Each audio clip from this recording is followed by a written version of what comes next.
तो हेलो दोस्तों, कैसे हैं आप लोग। दोस्तों, जवान मूवी के बाद अगर किसी और मूवी ने अचानक से कमाई के मामले में धमाका किया है तो वह है विजय की लियो मूवी। और यह मूवी न सिर्फ भारत में बल्कि भारत के बाहर यानी विदेशों में भी जमकर डंके बजा रही है। दोस्तों, इसके डायरेक्टर हैं लोकेश कनगराज। दोस्तों, विजय की जब जब मूवी रिलीज होती है तो उनके जो फैंस हैं उनको हमेशा से बेसब्री से इंतजार रहता है। दोस्तों, साउथ में विजय की ऐसी शायद ही कोई मूवी होगी जिसका फैंस इंतजार नहीं करते होंगे। उनकी जो भी मूवी रिलीज के लिए आती है, फैंस उस मूवी के लिए अपना एक्साइटमेंट एकदम हाई लेवल का दिखाते हैं, या यूं कहा जाए क्रेज देखने को मिलता है। और फिर जब मूवी थिएटर्स में लग जाती है तो पैसों की बरसात हो जाती है, यानी इतनी कमाई करती है मूवी। इसी तरह से जोरदार कमाई देखने को मिली जब लियो मूवी रिलीज हुई। इस मूवी में खास बात यह थी कि बॉलीवुड एक्टर संजय दत्त भी एक इम्पोर्टेंट रोल में इस मूवी में थे। लेकिन दोस्तों, अब मूवी पिछड़ने लगी है, यानी कि इस मूवी की जो कमाई थी या बिजनेस था, अब उसे उस तरह का उछाल नहीं मिल रहा है जिस तरह की उछाल पिछले 7-8 दिनों से देखने को मिल रही थी। यानी सैटरडे संडे में तो बिजनेस अच्छा रहा, लेकिन जैसे ही मंडे आया तो वो बिजनेस एकदम अपोजिट हो गया।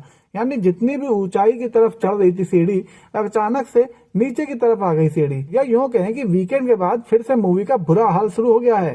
साउथ के सुपरस्टार थलापति विजय की फिल्म लियो ने एडवांस बुकिंग के समय शाहरुख खान की जवान मूवी को भी पछाड़ दिया था। और जब मूवी का पहला दिन का कलेक्शन आया तो उससे ऐसा लग रहा था कि अब यह मूवी इतिहास रचेगी, लेकिन ऐसा हो नहीं पाया। दोस्तों, जहां शनिवार को मूवी ने 15 करोड़ का बिजनेस किया था, तो वहीं रविवार को 17 करोड़ के आसपास का बिजनेस किया। फिर जब मंडे खत्म हुआ तो पता चला मूवी ने सिर्फ 6.25 करोड़ तक का बिजनेस किया है।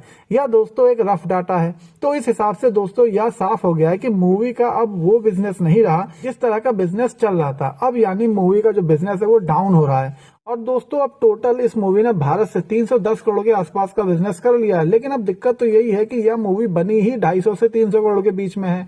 तो यानी भारत से जो अभी तक कमाई हुई है उसके हिसाब से तो अभी से बजट निकालना ही मुश्किल पड़ रहा है। लेकिन इस मूवी ने वर्ल्ड वाइड 500 करोड़ से ज्यादा का बिजनेस किया है, तो उस हिसाब से तो सब ठीक है। वैसे भी दोस्तों, लियो मूवी को IMDb से 10 में से 7.9 की रेटिंग मिली है, तो उस हिसाब से मूवी तो अच्छी है। इस फिल्म को हिंदी, तमिल और तेलुगु भाषा में भी रिलीज किया गया है। लेकिन दोस्तों, फिल्म ने सबसे ज्यादा कमाई चेन्नई से की है, यानी 64% की कमाई सिर्फ चेन्नई से मिली है। उसके बाद बेंगलुरु, मदुरई, कोयम्बटूर, पौंडीचेरी से हुआ है। क्योंकि यह मूवी साउथ की है तो साउथ के राज्यों से ज्यादा बिजनेस आता है। लेकिन नॉर्थ यानी जहां हिंदी बोली जाती है वहां भी इस मूवी ने धमाल मचाया है। तो दोस्तों, ये था हमारा वीडियो। अगर आपको अच्छा लगा तो प्लीज लाइक जो करिएगा और सब्सक्राइब करे बिना मत जाइएगा। ओके दोस्तों, बाय।